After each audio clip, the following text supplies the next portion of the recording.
Hi అండి, నమస్తే. నేను మీ Radhika. Welcome to Radhika's kitchen and ideas. ఈరోజు వీడియోలో స్వీట్ పొటాటోస్తో డోనట్స్ ఎలా ప్రిపేర్ చేసుకోవాలో చూసేద్దాం. ఇవి చాలా ఈజీగా ఇంట్లోనే ప్రిపేర్ చేసుకోవచ్చండి ఫ్రెండ్స్. ఇక ఆలస్యం చేయకుండా దీనిని ఎలా ప్రిపేర్ చేసుకోవాలో ప్రాసెస్లోకి వెళ్ళిపోదామా. ముందుగా ఒక మిక్సింగ్ బౌల్ తీసుకోండి. అందులో ఉడకబెట్టుకున్న కందగడ్డలని తీసుకోండి. ఆ తర్వాత వీటిని ఇలా మ్యాష్ చేసుకోండి, మెత్తగా చేసుకోవాలి. ఇలా మ్యాష్ చేసుకున్న తర్వాత ఇందులో ఒక స్ట్రెయినర్ని పెట్టుకోండి. అందులో అరకప్పు బియ్యం పిండి, మనం ఎంత పొటాటోస్ని అంటే ఎంత స్వీట్ పొటాటోస్ని తీసుకుంటామో దానిని బట్టి పిండిని తీసుకోవాలి ఫ్రెండ్స్. నేను అరకప్పు తీసుకుంటున్నాను. ఇలా కందగడ్డలో ఉన్న తేమతో మాత్రమే ఈ పిండిని కలుపుకోవాలి. చూస్తున్నారు కదా, మంచి సాఫ్ట్గా వచ్చే విధంగా పిండిని కలుపుకోవాలన్నమాట. గోధుమ పిండి అంటే చపాతీ చేసుకునే పిండి ఎలా ఉంటుందో ఆ విధంగా కలుపుకోవాలి. కొంచెం కొంచెం కాచి చల్లార్చిన పాలను వేసుకుంటూ కలుపుకోండి. నాకు 4 స్పూన్ల దాకా పాలు పట్టాయండి. నేను కందగడ్డను కొంచెమే తీసుకున్నాను కాబట్టి, లేదంటే మీరు ఇంకా కందగడ్డను కూడా ఇక్కడ వేసుకోవచ్చు. చూసారు కదా, మనకు సాఫ్ట్గా పిండి వచ్చేంత వరకు మనం కొంచెం కొంచెం పాలను యాడ్ చేసుకుంటూ కలుపుకోవాలి.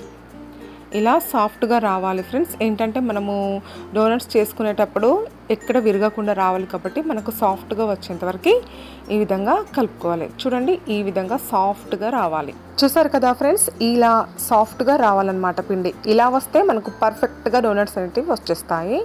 చూసారు కదా, ఈ విధంగా చిన్న చిన్న ఉండను తీసుకొని అరిచేతిలో మధ్య పెట్టేసుకొని ఈ విధంగా చుట్టేసుకోవడమే. చాలా సింపుల్ ఫ్రెండ్స్, ఎవరైనా ప్రిపేర్ చేసుకోవచ్చు. వంటలు రాని వాళ్ళు కూడా దీనిని ఈజీగా ప్రిపేర్ చేసేయచ్చు. ఇందులో పెద్ద పనేమీ లేదండి, చాలా అంటే చాలా ఈజీ. చూసారు కదా, ఈ విధంగా చేసేసుకోవడమే. ఈ విధంగా చేసేసుకొని వీటిని ఒక ప్లేట్లోకి తీసుకుందాం. అదేవిధంగా ఇంకొకటి కూడా చేసి చూపిస్తాను చూడండి.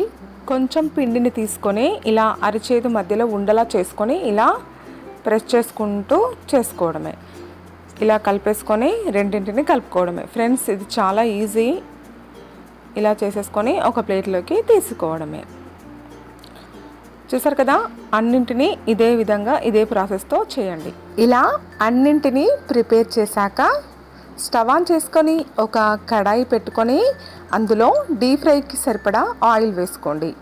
ఈ ఆయిల్ వేడెక్కిన తర్వాత ఇందులో ఒక్కొక్కటిగా నేను వీడియోలో చూపిస్తున్న విధంగా వేసుకోవాలి. ఇవి మంచి కలర్లోకి రావాలి ఫ్రెండ్స్. ఇవి వేసాక వెంటనే గరిటె పెట్టద్దండి, ఒక నిమిషం ఆగి ఈ విధంగా పెట్టేసుకోండి. కొంచెం కలర్ చేంజ్ అయ్యాక ఈ విధంగా వెనుకకి ముందుకు టర్న్ చేసుకుంటూ వీటిని ఫ్రై చేసుకోండి.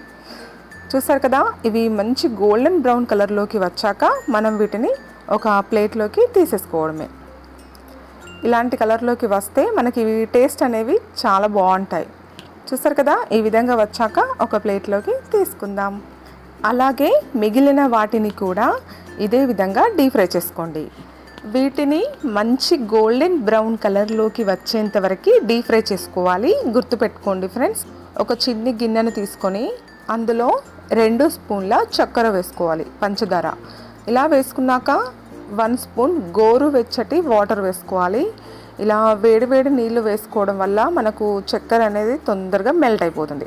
ఇలా మెల్ట్ అయ్యాక ఏంటంటే మనము ఒక్కొక్క డోనట్ని తీసుకొని ఇందులో ఈ విధంగా డిప్ చేసుకొని ఒక ప్లేట్లోకి తీసుకోవడమే. చూసారు కదా, ఎంత ఈజీగా మనకు రెడీ అయిపోయాయో. పిల్లలైనా పెద్దలైనా చాలా ఇష్టంగా తింటారండి. ఓసారి ఈ విధంగా ట్రై చేయండి, పర్ఫెక్ట్గా కూడా వచ్చేస్తాయి. ఎవరైనా చేసేయచ్చండి, చాలా ఈజీ. ఇలా డిఫరెంట్గా ట్రై చేయండి, చాలా బాగుంటుంది ఫ్రెండ్స్. మీకు ఈ వీడియో నచ్చింది కదా, అయితే లైక్ చేయండి, మీ ఫ్రెండ్స్కి షేర్ చేయండి. ఇలాంటి మరెన్నో వీడియోస్ పొందడానికి నా ఛానల్ని సబ్స్క్రైబ్ చేసుకొని పక్కనే ఉన్న బెల్ ఐకాన్ని యాక్టివేట్ చేసుకోండి. Thank you for watching friends. Bye.